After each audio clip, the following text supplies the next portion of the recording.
দুই বন্ধু ছিল, পিন্টু আর মিন্টু। তো ওরা মোটামুটি কৃষিকাজ করে চলছিল। এখন দুজনই বিয়ে করলো এবং বিয়ে করার ফলে দায়িত্বও বেড়ে গেল। তখন মিন্টুকে বললো যে চলো বন্ধু, আমরা একটু গাভী কিনি, গাভী কিনে তারপরে সেই গাভীর দুধ বিক্রি করে আস্তে আস্তে আমাদের একটু অর্থনৈতিক সমৃদ্ধি আসতে থাকুক। তখন মিন্টু মিন্টু যখন এই আলাপ করলো তখন এর মধ্যে ওদের বউরা আসলো।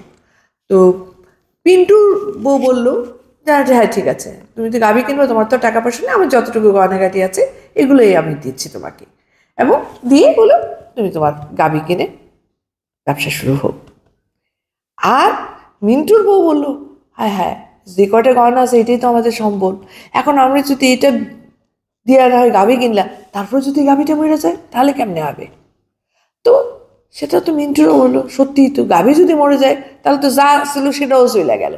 এই চিন্তা ভাবনা করে সে আর গয়নাও বেচলো না, গাভীও কিনলো না। এখন যখন দুই বন্ধুর আবার দেখা হলো, বললো চল বন্ধু আমি তো গরু কিনতে যাচ্ছি। তখন মিন্টু বললো না বন্ধু, আমি এটা করতে পারবো না, যদি আমার গাভী মরে যায় তাহলে তো আমার সবই শেষ। অর্থাৎ নেতিবাচক ভাবনায় সেইখান থেকে দূরে সরে গেল। আর পিন্টু ঠিকই গাভী কিনলো এবং গাভীর থেকে আস্তে আস্তে সে আরও দুধ বিক্রি করতে থাকলো, ওই দুধ থেকে আরও দু চারটা গাভী হলো, লোকজনও বাড়তে থাকলো। আর মিন্টু মিন্টু ওই যে গাভী যদি মরে যায় এই ভাবনায় দিনের পর দিন আর্থিক কষ্টের মধ্যে আরো অতলে যাইতে থাকলো। ইয়েস, মানে কি, জীবনে তোমাদের প্রজন্মকে বলছি, উঠতে হলে কিন্তু রেস্ট নিতে হবে, নো রেস্ট নো গেইন।